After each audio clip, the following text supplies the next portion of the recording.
Hear this. Birdy num num. Birdy num num. Birdy num num. What's up, ladies and gentlemen, and welcome back to another episode of the Birdy Num Num podcast. Sanjay Manaktala here, having a good week, and I really hope you all are having a wonderful week. And this week on the podcast, I would like to talk about something our good friend Aretha Franklin once said. If you don't know who Aretha Franklin is, anyone who's been to a bar in Southeast Asia would have heard the song R-E-S-P-E-C-T. Find out what it means to me. Aretha Franklin, a singer from the 70s or 60s or 80s, talking about respect. And respect is one of those things that we don't realize, because when we're young, we're invincible. We are so cool. We are so awesome. We think the world that brought us into this world, we think we know better than that world. And we think everyone are fools and old people are stupid. And it's cool to freaking do what we do, not realizing we are being played by the exact same system, not realizing when you have that beer, smoke that joint, go to that party, meet that girl, whatever it may be, you are a product on someone's spreadsheet ready to be used and sold to. And that got off quite to a tangent very fast, but we have a nice open dialogue, you and I, every week here on the BNN. And so, my friend, I was having an argument with somebody recently, one of my friends and his girlfriends, and it was interesting because I was telling my buddy his girlfriend is a bit rude, and he needs to really get a hold of that, and they got to figure out their problems. And no relationships are perfect. I understand. I agree. I know it's difficult. I am with you. I have been there. I am there. I will be there again. Sure. Fair enough. But I was like, man, you guys really go at each other's throats, and you guys really fight and scream, and there's pushing even, and it's not healthy. And you really have this like animosity towards each other, and you got kids now and stuff, and or kids, I'm sure, in the future, whatever. Right. And I was like, man, I just don't understand. So I sat them down, and it was an ugly conversation. Didn't go well. But it went well, I think. But who knows? I'm full of shit sometimes. So, and my buddy's girlfriend was like, dude, we hate each other. Yeah, if, we weren't dating for so long, we wouldn't even be together. And, but now obviously we're older, we're planning on marriage and this, that. And yeah, we don't really talk. We don't really communicate. No, we don't respect each other. Like we fight a lot. But we were, while she's explaining that to me, us four were arguing because she was saying, his friends don't appreciate her or don't like her or, all that stuff. And I was like, so you guys don't respect each other? And she was like, no, of course not. There's a lot of like animosity there. And then I was like, well, if you two don't respect each other, how can you expect any of us to respect you? Or how can you expect your mom to respect him? Or how can you expect any of that stuff, And like, it got me thinking, in a lot of relationships, I've not been in too many, but I feel like I've at least been on the average or above average side for most people who are in love marriages to know, what they want, what they don't want, and how to navigate difficult partners in difficult times. And, I say this with so much certainty because my mom always used to say, if there's no respect, there is no relationship. And I was like, oh, mom, you're some like outdated auntie, even though I'm pretty much an uncle right now. And like, you don't know what you're talking about. That's like old people talk. We're just doing free love. And, all these like 18-year-olds in India and America, they like exchange pictures on Snapchat. They all like hook up with each other, and that is going to bite them in the butt. No pun intended later on when feelings get mixed up and it's not just hanging out and chilling, but it's actually, hey guys, you can't have your cake and eat it too all the time. You know what I mean? So people like to act cool and stuff, but humans are the way humans are. We've been hardwired. If you sleep with somebody, you're likely, and you guys are friends, you're probably going to develop feelings for that person, whether you think so or not, especially when you're younger.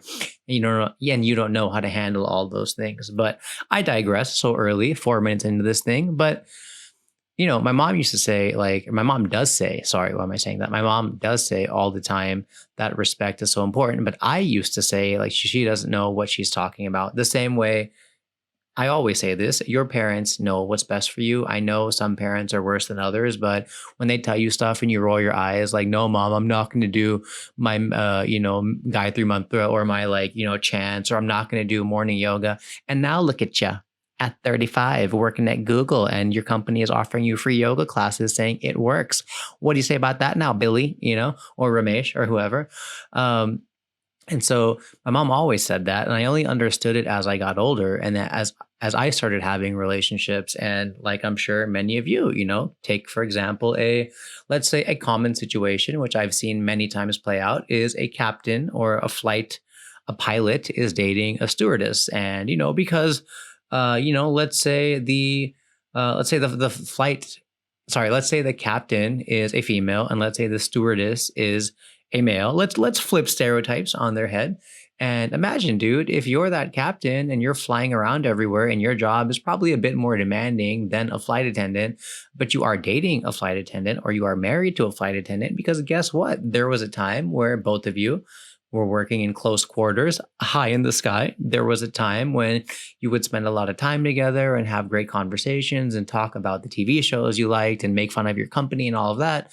And you fell in love and all of that stuff. But deep in the captain's mind, he or she knew that she is a captain or a pilot and she is in charge of 200 people in the sky, whereas her partner is never going to understand her big bad problems because he just serves coffee to outdated, jaded uncles sitting complaining about their middle seat or whatever. And, he is a high flying advertising executive, Mad Men style, and she is an assistant or a secretary or a housewife, or, he is an engineer and she is in social media marketing, and, his job is always harder, yada, yada, yada. And when you see relationships like that, when you see college kids or older people in situations like that, that ultimately boils down to the fact that there was never much respect to begin with in the first place. And now, as the common saying goes, yes, respect can be earned for sure, but are you willing to earn it? And are you willing to recognize when somebody has earned it?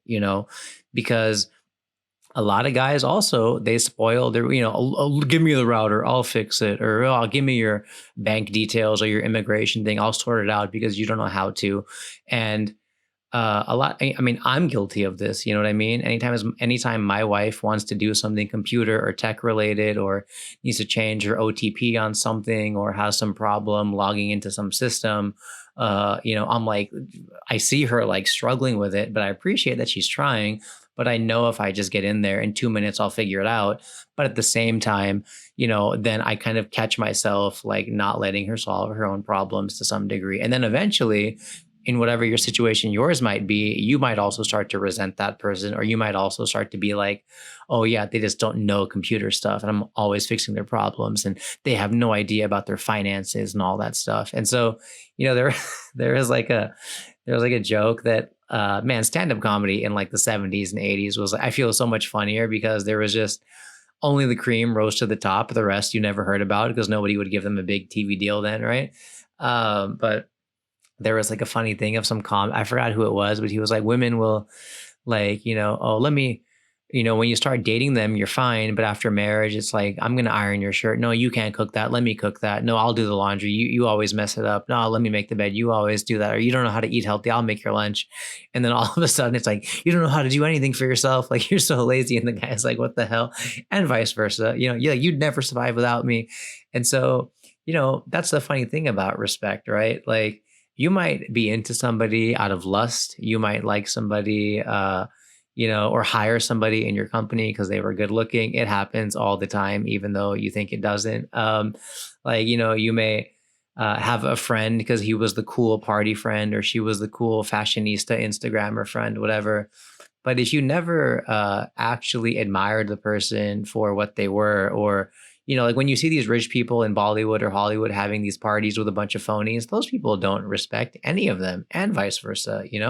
They're just around because they satisfy an urge at the time or a sense of belonging. But most young people, like, why is it some couples it seems like every day is a challenge, and other couples it seems like they're still hanging out, having a good time? Because if you want to, it's called a girlfriend or a boyfriend for a reason. Yes, there's intimacy, but the word friend is still there, okay? And friends usually have no problem respecting each other. Am I right? So, um, like, yeah, man, respect is one of those very, very tricky things. But I feel for anybody who's in like a tough family situation, especially with quarantine right now. Oh my God, this quarantine, this corona, dude, is everybody having an argument, man? If you walked out of corona with just like a couple of big fights with your partner, you know, both of you cooped up in the house all day, slow clap.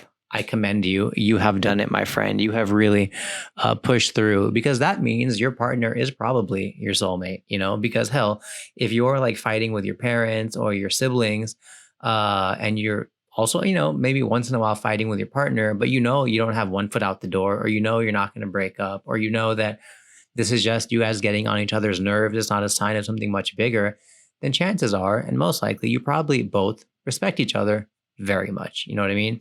And if you, like, if one of you is a housewife or a house husband and the other one is working, or if one of you is just in a way different professions, you know, like you need to find a way to come to a neutral level of understanding of respect, right? Like if he's a waiter and you are a, you know, like a really fancy, I don't know, IT lady, you know, like I hope aside from being, you know, easy on the eyes and giving you free food, you actually respect the guy because he's studying for law school, or, you know, he wants to be an actor or whatever it is. And that's the thing, you know. So I feel respect is completely underrated. And also, you know, now with quarantine and with riots on the news and with social media dominating, you know, do you have respect for yourself, if you know what I mean? Right? Like, do you respect your time?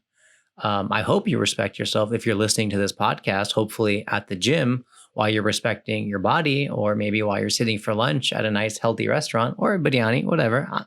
I get it once in a while because you respect good taste of good food, you know? So, like, it's so funny to see couples fighting right now a lot during Corona, because it's like, man, if most couples fight, and unfortunately, a lot of couples, you know, they fight because one person is not happy about something they're doing and they take it out on their partner. It's like, I'm feeling like crap because my job was difficult today, or my boss yelled at me, and now I got to make you feel like crap, or I'm feeling like crap because I waked up late and, you know, you didn't, you got up at 5 a.m. and you didn't wake me up. And like, now I'm mad at you and all that stuff. And unfortunately, most of us, you know, we're taking out our own stuff. Like when you're getting hammered every night, or when you're, you know, wasting too much time on Netflix, yeah, you're probably not respecting what you need to. Now, on the flip side, if you are busting your butt and that Netflix is a release, go ahead. You also got to respect your downtime, you know, but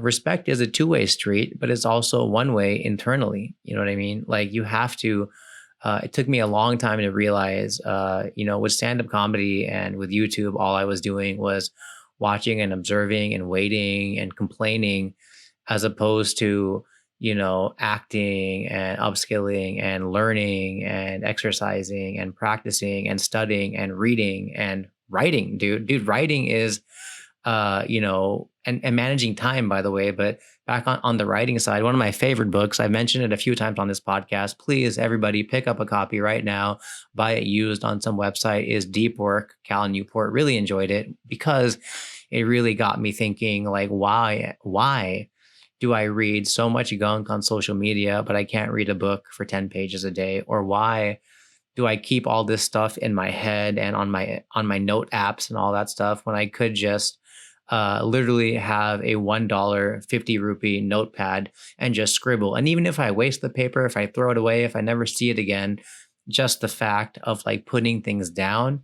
Like, man, how many of you have ever like had to go to the grocery store and you could easily write those 4 things down on a list, but you choose to rent out that space in your short-term memory, in your RAM, if you in your random access memory of the brain. But And in both cases, whether you write it down or if you just remember it, chances are 4 to 6 items you're going to remember. Okay, toilet paper. Okay, freaking apples, whatever. But just taking that 2 seconds to write it down on a 1 rupee piece of paper, whether or not you throw it away tomorrow or not, you're putting your hand on the paper and you're transferring that so that you may not ever look at the paper, but you know that it's there. And not only do you know that it's in your pocket, which you may never look at, you also remember writing it down. And when human beings, there was some professor or some author, or maybe it was Stephen King. Um, I think he said on writing, but when you actually physically write something, the brain looks at a problem differently. So if you're like, why am I not losing weight? And if you thought about it for an hour, you'd go in a spiral. But if you actually started writing about it, you'd probably see some insights there that you shouldn't. So a little tangent on respecting yourself, but I respect you guys, and I hope you respect your partners and they respect you, and you're respecting Corona and all that stuff. But I think it's very important, if you're in a difficult spot or you're in a new relationship with some eye candy, or like you are smitten by someone, make sure, whether it's a person or whether it's a job, a lot of people take a job for money, but they don't respect the job at all. They just see that big fat paycheck, and ultimately they want to use that on things they respect, whether that's photography or, starting their own business or whatever, but their respect is misaligned. And I respect you guys. I hope you respect me, and get out there and respect and chill, if you will. And, let me know what you guys thought. Sanjay Manaktala. See you guys next week. Birdy num num. Birdy num num. A birdie num num.